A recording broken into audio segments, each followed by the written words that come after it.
kebebasan tersebut harus sesuai dengan koridor hukum, harus sesuai dengan Pancasila dan Undang-Undang Dasar 1945.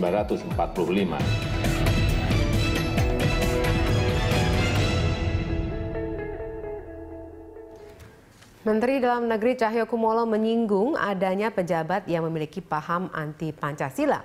Bahkan tokoh yang disebut Cahyo mendukung penggantian ideologi Pancasila dengan syariat Islam. Publik bertanya-tanya siapa tokoh yang dimaksud. Namun hingga kini belum jelas siapa saja tokoh dan pejabat yang dinilai anti Pancasila itu. Sebagai pengemban tugas negara sudah seharusnya pejabat menjunjung tinggi landasan ideologi bangsa. Tak boleh ada pejabat yang anti Pancasila. Pejabat negara harus bersih dari paham-paham yang ingin mengganti ideologi bangsa, apalagi bergabung dengan kelompok ekstremis dan radikal. Lalu sudah adakah daftar pejabat anti Pancasila? Bagaimana pula langkah pemerintah dalam membersihkan lingkungannya dari kader kelompok anti Pancasila dan berpaham radikal? Prime Talk akan membahasnya bersama saya Valerina Daniel. Telah hadir narasumber kami di studio, yaitu Ketua PBNU Robikin M. Has dan Menteri Pemuda dan Olahraga periode 2004-2009 Adi Aksa Daud. Selamat malam Pak Adi Aksa. Malam, sehat. Sehat, alhamdulillah. Terima kasih sudah bergabung bersama kami dan juga selamat malam. Assalamualaikum Pak Robikin. Terima kasih sudah bergabung bersama kami juga hari ini. Baik, saya mungkin akan ke Pak Adi Aksa dan Pak Robikin nanti untuk dialog kita. Tapi sebelumnya kami harus menyampaikan informasi terlebih dahulu. Pemirsa, Menteri Dalam Negeri Cahyokumolo menyebut ada mantan menteri yang saat ini menjabat Komisaris BUMN menyatakan ingin mengganti Pancasila dengan syariat Islam. Menyikapi hal tersebut, Mendagri mengusulkan Kementerian BUMN agar mencopot tokoh terkait dari jabatan komisaris. Ada rekamannya. Itu era kapan Pak? Boleh tahu? Pokoknya ada rekamannya. Pak Wiranto menyebut data tuh ada rekaman visualnya, ada rekaman tertulisnya, ada fotonya, di mana, jam berapa, di tempat apa, ada semua. Yang penting formasnya. Nah, soal dia punya jabatan apa ya nanti pasti akan dinilai oleh formasnya. Karena kan dia menjabat BUMN juga Pak. Lah iya. Apakah dicopot juga? Ya itu kan urusan Menteri BUMN. Kalau saran Bapak sendiri copot? Apa? Bapak sendiri punya saran? Ya harus dong. Copot Pak ya? Harus dong. Orang boleh sadar, tapi kan ini sudah membawa. Baik, kita lanjutkan dialog kita pemirsa. Saya ke Pak Adi Aksa terlebih dahulu. Ada komentar dari pernyataan Mendagri? Ya, komentarnya apa? Mau gimana komentarnya? Yang dimaksud Pak Mas Cahyo itu siapa? Ya kan itu persoalannya gitu. Saya panggil Mas Cahyo karena saya ketua umum KNPI. Setelah beliau, ya. Jadi saya senior, dia senior saya lah.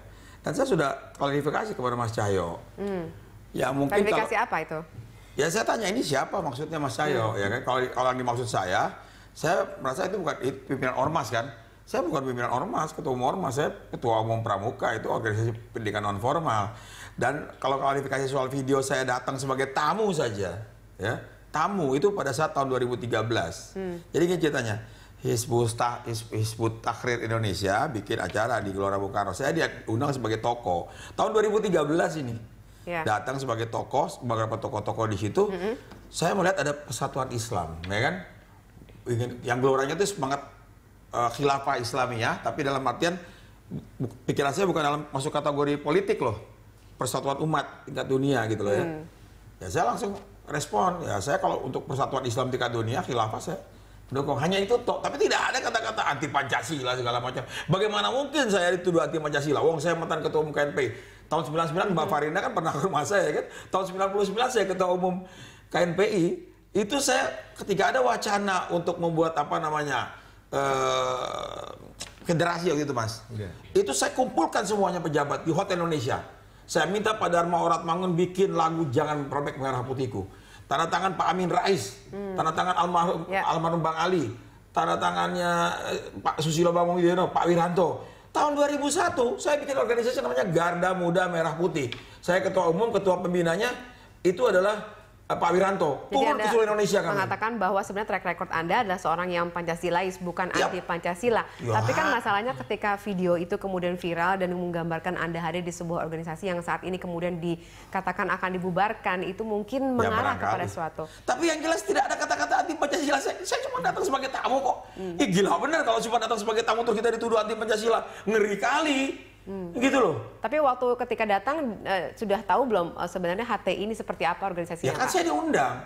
Saya diundang datang ke Hizbut Tahrir, dia menyuarakan itu gerakan dakwah. Saya gerakan dakwah apa ya saya datang. Ini saya baru pulang dari Bali.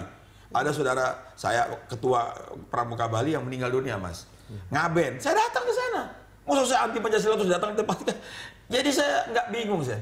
Ini apa sih gitu loh. Terlalu banyak stigma-stigma yang diberikan gitu loh. Sekarang ini begini Mbak, menurut saya ini era kita ini sekarang ada yang namanya rumah NKRI. Di dalamnya ada 34 provinsi. Ada lagi kamar-kamar provinsi, ada kamar-kamar partai politik ya. Kita berkutat di atas kamar-kamar ini terus. Kita lupa keluar menjaga kamar makan, dapur dan ruang tamu kita. Yang kita dengar aja echo chambers, ya kan? Gaung dari ruangan itu sendiri. Hanya eksklusif di antara kelompok-kelompok ini terus. Tidak inklusif gitu loh. Nah ini yang kita harapkan terbuka supaya inklusif gitu loh. Bangsa ini, saya membuat buku. Kalau dibilang saya ya, kalau dibilang itu saya. Tahun 2013 saya hadir di situ. Tahun 2013 akhir saya buat buku Menghadang Negara Gagal. Ada bukunya saya kasih Mbak ya. Itu di situ jelas saya bilang solusinya adalah Pancasila. Bagaimana mungkin dibilang anti Pancasila? Aduh, teman-teman ini banyak yang teman-teman kelompok Cipayung yang dulu saya waktu jadi ketua KNP pada bilang, Bung, saya bilang buat apa lah di masalah ini? Ini hanya salah komunikasi. Suruh nuntut, ya ayo kita tuntut rame-rame. Saya nggak mau. Ini bangsa sudah capek nih. Masa menuntut lagi? Ini ada kesalahpahaman. Tadi malam saya bilang Mas Cahyo, Mas ini saya kecewa loh.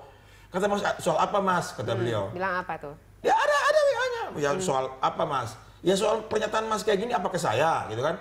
Mas sebaiknya Mas klarifikasi ke Pak Menko Polhukam, ya gitu kan? Dia bilang begitu ada kepada saya soal ini ya, karena beliau udah klarifikasi belum Pak Diasa ke Menko Polhukam? Pak Wiranto kan, saya katakan saya sama Pak Wiranto udah puluhan tahun juga dekat dengan beliau, cuma beliau ini sekarang lagi ada di luar negeri kalau nggak salah. Jadi saya tanya sama sekretarisnya katanya baru pulang hari Kamis. Ya kan? Jadi baru nanti mau ditanyakan. Iya, tapi saya bingung ya. Kalau orang dikit-dikit datang terus langsung gak diklarifikasi terus anti Pancasila. Aduh, ini ngeri nih. Aduh ya Allah. Ini Bang, saya dalam buku saya itu Mbak, dalam Menghadang Negara Gagal saya tulis 3. Bangsa ini bisa selamat. Kita masuk ke era reformasi, keluarnya itu nanti bisa disintegrasi, bisa ke arah demokratisasi jadi bangsa kita. Itu berpedoman pada 3 hal. Tergantung pada 3 hal. Pertama, tergantung pada cara berpikir, berkehendak dan berbuat dari elit politik. Oke, 2. Ya. Yang kedua, cara berpikir, berkehendak dan berbuat dari elit pemuda. 3. Yang ketiga, cara berpikir, cara berpikir, berkehendak dan berbuat pemuda. Yang ketiga, kuat dan netralitasnya TNI Polri. Karena mereka lah TNI Polri pilar kita. Ya, jadi tidak ada kata-kata tadi bahwa Anda mendukung di luar NKRI. Nggak ada cerita. Saya tanyakan ke Pak Robikin dulu. Kalau dari komentar Anda sebenarnya tentang adanya dikatakan pejabat anti Pancasila seperti apa? Apakah misalnya NU punya data misalnya orang-orang yang pernah memandangkan misalnya harus syariat Islam di atas NKRI? Pertama begini, memang banyak masyarakat yang masih belum sepenuhnya paham apa sebetulnya HTI itu. Dulu memang dikesankan oleh banyak pihak bahwa HTI itu adalah lembaga dakwah. Misi utamanya adalah dakwah. Orang tidak paham bahwa sebetulnya tujuan akhir dari misi mereka adalah khilafah. Itu artinya bahwa ini bukan instrumen dakwah, bukan lembaga dakwah, tetapi lembaga politik, seperti partai politik. Sehingga kalau kemudian misalnya ada orang simpati dan sebagainya karena ketidakpahamannya itu dalam batas tertentu bisa dimaklumi.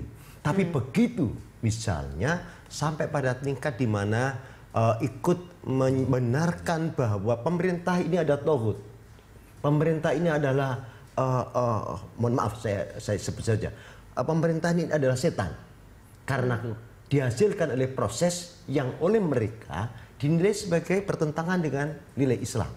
Nah, kalau sudah sampai pada tingkat itu dan kemudian ingin mengusung gagasan khilafah dalam konsep pemerintahan, tentu saja kemudian pasti itu bertentangan dengan nilai-nilai Pancasila. Itu bertentangan dengan NKRI, itu bertentangan dengan konstitusi kita. Dan ya bertentangan pula dengan kebinekaan kita. Nah itu yang pertama-tama harus clear. Jadi orang harus paham bahwa ini ada gerakan politik, bukan gerakan dakwah. untuk klarifikasi soal HTI-nya secara institusi sendiri ya Pak ya. Nah, betul. tapi kalau dari segi misalnya HTI itu Anda juga katakan sudah cukup lama berada, kemudian mungkin juga melibatkan tokoh-tokoh lain di luar gerakan mereka. Bagaimana Anda memandangnya? Apakah memang itu murni kesalahpahaman atau sebenarnya memang ada dukungan terhadap ini? Ya, pertama bahwa kalau dilihat dari metodenya HTI untuk mengukuhkan gagasannya, pertama kan tentu penyampaian ide. Penyampaian ide itu tentu melalui pendekatan-pendekatan kualitatif pada awalnya.